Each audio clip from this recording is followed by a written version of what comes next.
hello there. It's me, your host, Young Chuckstopher. I've just concluded my viewing experience of the 1990 film. Let's do that again. Hello, it's me, your host, Young Chuckstopher. I've just finished my viewing experience of the 1995 film, Jumanji, starring Robin motherfucking Williams. And when I finished it, I started again at the beginning and watched the first 45 minutes again. And I might watch the next 45 minutes after I finish this review. That's how much I liked it. And it's not that I liked it, right? I loved it. But that's not the only reason that I'm watching it again. I think a second watch is absolutely necessary, simply due to how much they put into this movie. All of the things going on. You need at least 2 watches to fully grasp the intense scope of Jumanji. I think even 2,000 watches, you still wouldn't know all the secrets of Jumanji. But I'm here to shed light on some of those secrets. So join me now as I digest and discuss Jumanji.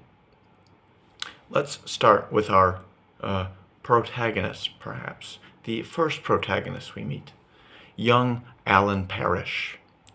Alan Parrish is a real nerdy bitch. Don't respect him one lick. He looks like a weenie. He talks like a weenie. He gets his ass kicked. He fucks people's lives up. And then he finds a magical game, Jumanji. Goes home. He plays Jumanji with his kinda sorta girlfriend. And then he gets sucked into the game, spaghettification style, like it's one big black hole that just gobbled him up. And his girlfriend, his quasi-girlfriend, she runs out of the house screaming like a scared little sissy, and she's also being chased by a horde of ravenous bats. So I guess that's maybe warranted. Flash forward, our young Alan Parrish spends 26 years isolated, alone inside the game. We don't see him. We don't hear from him again until later, until we meet the second batch of protagonists, Judy, and I forget her brother's name. We're going to call him, I want to say his name is Greg, but I know his name is not Greg. So let me consult my... So anyways, Judy and her brother, who is named Peter, they finally unlock little Alan Parrish from his Jumanji prison. But alas, Alan isn't so little anymore. He's a fully grown man with a full beard. He's Robin Williams. And he gets out of the game and he's crushed. He's sad. He's mourning the loss of his childhood. A normal childhood he never had, right? Because he spent it alone inside of a deep and dark jungle, inside of a board game, inside of a box, all alone for 26 years. His quasi-girlfriend abandoned him. But these 2 youths, Judy and Peter, have finally rescued him by rolling an 8 on the die while they were playing the game Jumanji, which they found in their attic of their haunted-ass house. So, okay, the reason I'm struggling to explain this is because it's very highbrow. Okay, we're dealing with time travel, we're dealing with string theory, right? We're dealing with the multiverse.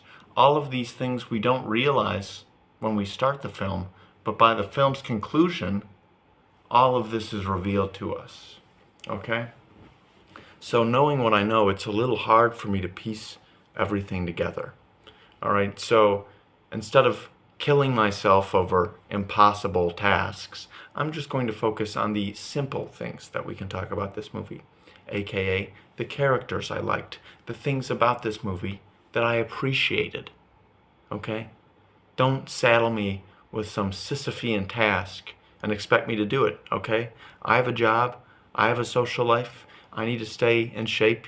I can't just be analyzing Jumanji for 37 hours, okay? I'm sorry. But I'll do my best because I love you. So, one of my favorite elements of this movie was the sheer lunacy, the endless and boundless creativity. I liked how Peter was a normal boy for most of the film. However, at one point, he tried to cheat in the game. Now, he says he wasn't cheating. He didn't want to cheat. He just wanted to end the game and let everyone go home. He was trying to do the right thing. But he cheated. So, what happens to cheaters? They get turned into monkeys. Yes, here you have it. Peter as a monkey. He could still speak English. He was still his normal self. Honestly, he was probably one of the MVPs of the movie, right? Him and his sister Judy, who was played by a young Kirsten Dunst. I knew she looked familiar, but couldn't place my finger on it. I don't know what Kirsten Dunst is in at all, but I knew that she looked familiar. One other character I like is Carl Bentley is an old friend of ours, right? We see him early on in the movie, way back. He is an employee for Alan's father at the shoe factory. And it was actually Carl Bentley who invented the prototype for the Jordan shoe, the Nike Air Jordan, or Air Force One. I don't really know the difference. I'm not really a sneakerhead, so fucking roast me in the comments, but I don't know the difference. Sorry.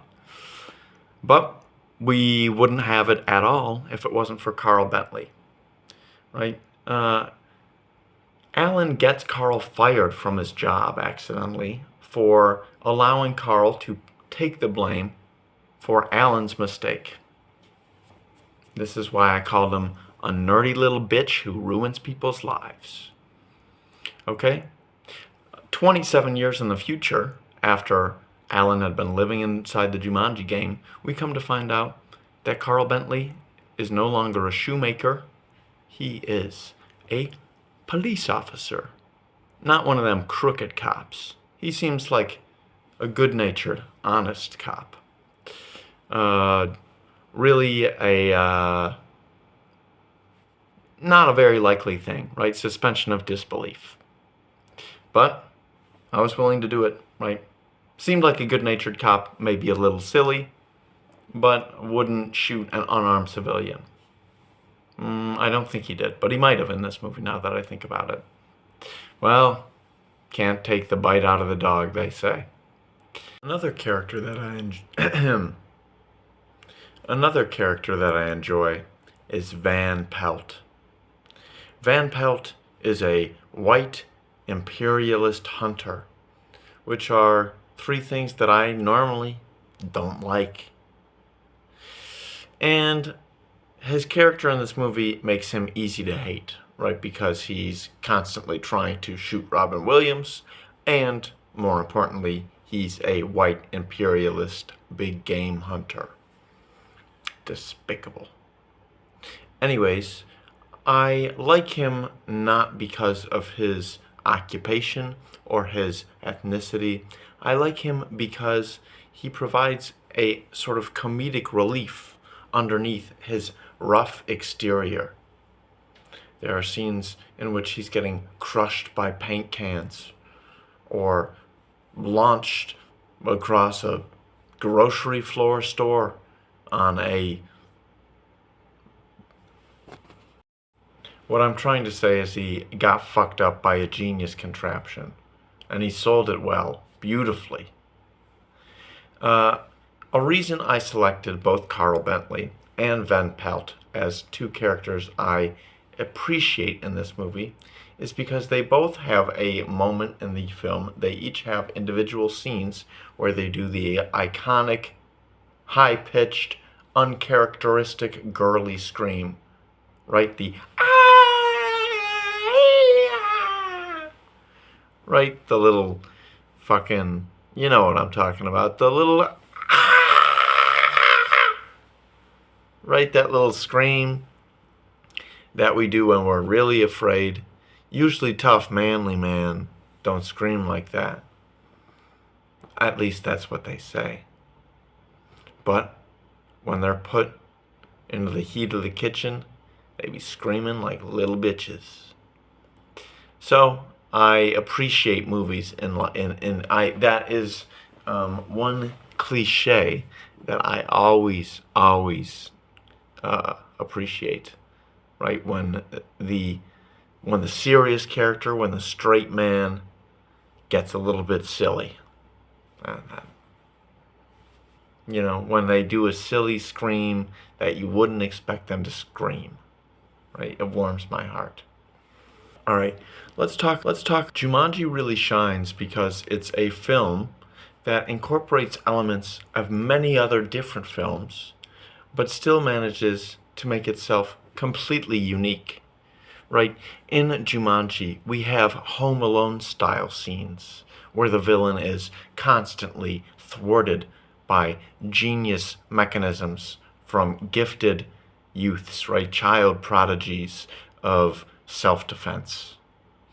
Right? We have a Planet of the Apes thing going on, right? With monkeys.